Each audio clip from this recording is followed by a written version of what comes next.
Hello everyone, welcome to the 10th session of GSGK revision. So आज हमारी 10th class है। That means almost हमने आज कितने क्वेश्चंस कवर कर लेने हैं, हमारे टोटल क्वेश्चन 200 क्वेश्चंस के आसपास हो जाएंगे। आई होप कि ये सीरीज़ आपके लिए काफ़ी ज़्यादा बेनिफिशियल हो रही होगी। चलिए चलते हैं आज के पहले क्वेश्चन पे।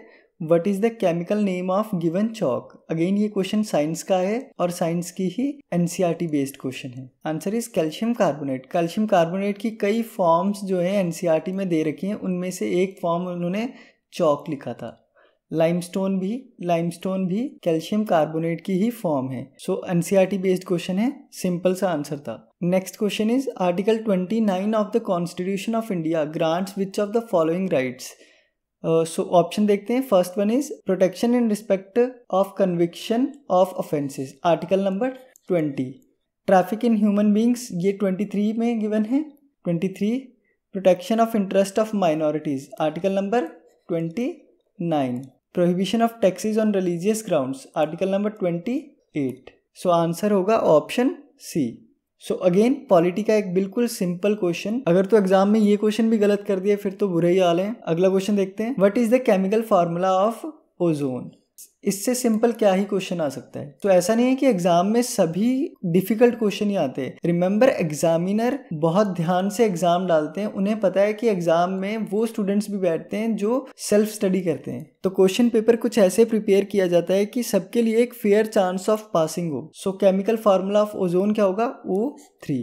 नेक्स्ट क्वेश्चन पे मूव ऑन करते हैं। Nainital lake is situated in the state of. Nainital lake एक टूरिज्म प्लेस भी बन चुका है, आजकल तो रील्स में भी काफी वायरल रहता है। आंसर क्या होगा? Devbhoomi, Uttarakhand. Next is what of the given below devices converts chemical energy to electrical energy. Transformer ऐसे कुछ चेंजेस करता ही नहीं है, वो वोल्टेज अप डाउन करता है। बैटरी इसका करेक्ट आंसर है। मैं एलिमिनेशन टेक्निक की एक चीज़ दिखा देता हूँ।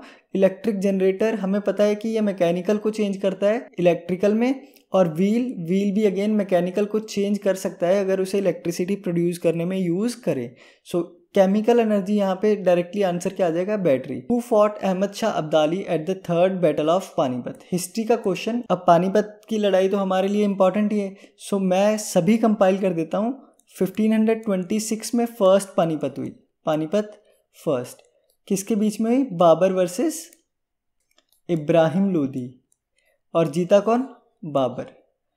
अगेन 1556 में पानीपत सेकेंड हुई, वो हुई Akbar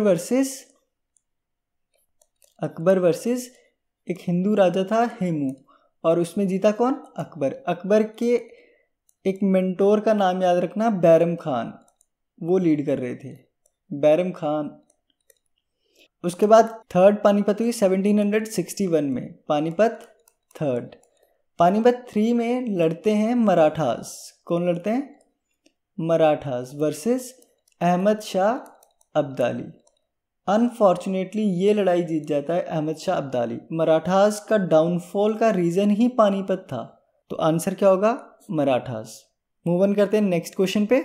what are stars primarily made of. Stars primarily किससे बने होते हैं? अब मुझे ठीक से याद नहीं है कि ये साइंस NCERT से या फिर ज्योग्राफी NCERT से, लेकिन आई नो ये NCERT से ही है क्वेश्चन। आंसर क्या होगा? Hydrogen and helium. डायरेक्ट एक स्टेटमेंट उठा रखी है NCERT की। देखते हैं अगला question. On which date was the partition of India announced. जो ये कीवर्ड्स है इन्हें पहले हाईलाइट कीजिए। अब ये क्वेश्चन एक मॉडरेट लेवल है, इजी लेवल नहीं है। काफ़ियों को इसका आंसर नहीं पता होगा। माउंटबेटन के प्लान में हमें जब अनाउंस कर दिया, अंग्रेज़ों ने कह दिया कि हम 3 जून 1947 को चले जाएंगे। हमें नहीं पता कि इंडिया पाकिस्तान बन रहा है या नहीं बन रहा है, हम 3 जून 1947 को लीव कर देंगे। ये माउंटबेटन प्लान में कहा गया था, माउंटबेटन प्लान। सो आंसर क्या होगा? 3 जून 1947। मूव ऑन करते हैं नेक्स्ट क्वेश्चन पे। मैक कैफे इज अब लास्ट कुछ सालों में हर एक के कंप्यूटर या लैपटॉप में ये होता ही था, ये साइबर सिक्योरिटी से डील करता है ना। सो आंसर क्या होगा? Antivirus software. अब ये ऐसे क्वेश्चन है कि जो शायद आपने किसी बुक में नहीं पढ़े होंगे, लेकिन फिर भी आपको नॉलेज है तो ठीक है, हो जाएगा आंसर ठीक। अगला क्वेश्चन देखते हैं। What does ATM stand for. What does ATM stand for. Answer क्या होगा? Automated teller machine. अब इतने इजी क्वेश्चन तो आने चाहिए। Next is who conferred the title of Gurudev on Rabindranath Tagore. Rabindranath Tagore को गुरुदेव का टाइटल किन्होंने दिया था? अब ये हिस्ट्री का क्वेश्चन है और एक अच्छा क्वेश्चन है, मॉडरेट टाइप का क्वेश्चन है। Answer is Mahatma Gandhi. एक दो चीज़ें क्लियर करते हैं यहाँ पे। महात्मा गांधी को महात्मा का टाइटल रविंद्रनाथ टैगोर जी ने दिया था। सो याद रखना, रविंद्रनाथ टैगोर जी को महात्मा गांधी ने गुरुदेव का टाइटल दिया और रविंद्रनाथ टैगोर जी ने महात्मा गांधी को महात्मा का टाइटल दिया था। मूव ऑन करते हैं नेक्स्ट क्वेश्चन पे। Which of the following is called the queen of Arabian sea? Mumbai, Thiruvananthapuram, Kochi या Surat? Answer is Kochi. Actually Kochi पहली बार पोर्तुगीज की कॉलोनी बना। जो पोर्तुगीज की एंट्री होती है वो फर्स्ट टाइम केरला के कोचीन की साइड ही होती है, तो ये यहीं से आना स्टार्ट हुए, इसीलिए इसे कहते हैं the queen of Arabian sea. Move on करते हैं नेक्स्ट क्वेश्चन पे। The evaporation of water from the leaves of a plant is called. अब ये क्वेश्चन आई थिंक 6th या 7th NCERT से। Evaporation of water from leaves of a plant, तो evaporation तो answer हो नहीं सकता, पर्सपिरेशन भी नहीं हो सकता और रेस्पिरेशन भी नहीं हो सकता। आंसर क्या है? ट्रांसपिरेशन। जब पेड़ की पत्तियों से इवेपोरेशन होती है उसे हम ट्रांसपिरेशन कहते हैं। चलिए मूव ऑन करते हैं नेक्स्ट क्वेश्चन पे। The famous Sanchi stupa was commissioned by. अब ये क्वेश्चन काफ़ी बार रिपीट भी हुआ है और इस बार इसकी लैंग्वेज चेंज की है। पहले भी हमने सांची स्तूपा पे क्वेश्चन देखा हुआ है। आंसर क्या होगा? अशोक ने बनवाया था। सांची स्तूपा है कौन सी स्टेट में? Present day it is in Madhya Pradesh state. चलिए अगला क्वेश्चन देखते हैं। अगला क्वेश्चन है the capital of Nagaland is. मैंने इससे पहले भी एक क्लास में आपसे कहा था कि सर नॉर्थ ईस्ट बहुत इंपॉर्टेंट है। नॉर्थ ईस्ट की सभी स्टेट्स याद होनी चाहिए और उनकी कैपिटल। असम, अरुणाचल प्रदेश, नागालैंड, मणिपुर एंड मिजोरम। यहाँ पे आ जाएगा त्रिपुरा और यहाँ पे क्या आ जाएगा? मेघालय। इस साइड है सिक्किम। सो आपको इनकी कैपिटल्स याद होनी चाहिए। नागालैंड की कैपिटल है कोहिमा। मूव ऑन करते हैं नेक्स्ट क्वेश्चन पे। The gun powder mainly contains. Again एक science NCERT based question.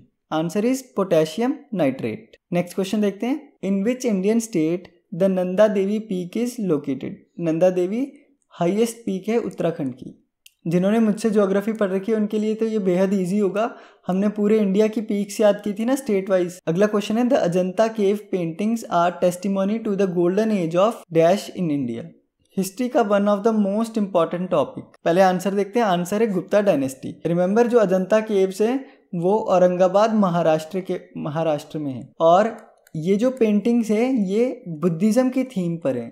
Buddhism theme. और ये कौन सी गोल्डन एज? गुप्ता डायनेस्टी को दिखाते हैं। अगर क्वेश्चन आएगा कि गोल्डन एज कौन सी डायनेस्टी की थी तो वो भी आंसर क्या होगा? गुप्ता डायनेस्टी। मूव ऑन करते हैं नेक्स्ट क्वेश्चन पे। If panchayat is dissolved elections are to be held within. देखिए ज़्यादातर जब लेजिस्लेटिव बॉडीज डिसॉल्व होती हैं, भंग हो जाती हैं, तो उनके जो भी अगले इलेक्शन है वो 6 months में हो जाने चाहिए। फॉर एग्जाम्पल सपोज कीजिए प्रेसिडेंट के ऑफिस वैकेंट हो जाता है। वैकेंट की कौन सी कंडीशंस रहती हैं? Death, impeachment and resignation. अगर बाय चांस वैकेंट हो जाता है तो प्रेसिडेंट के इलेक्शन भी कितने मंथ में होने चाहिए? 6 months में। एक और क्वेश्चन आता है पंचायत में से। पंचायत DPSP में आर्टिकल नंबर 40 में गिवन है, आर्टिकल 40 ऑफ DPSP। और एक कमेटी याद रखना पंचायत से रिलेटेड, बलवंत राय मेहता कमेटी। इवन और भी हैं, अशोक मेहता कमेटी वो भी है, लेकिन फिलहाल के लिए बलवंत राय मेहता याद रखना। चलिए अगले क्वेश्चन पे चलते हैं। Next is which of the following is the mascot of Indian railways. ये आपने कहीं ना कहीं स्टेशन पे शायद देख रखा होगा, भोलू द एलिफेंट।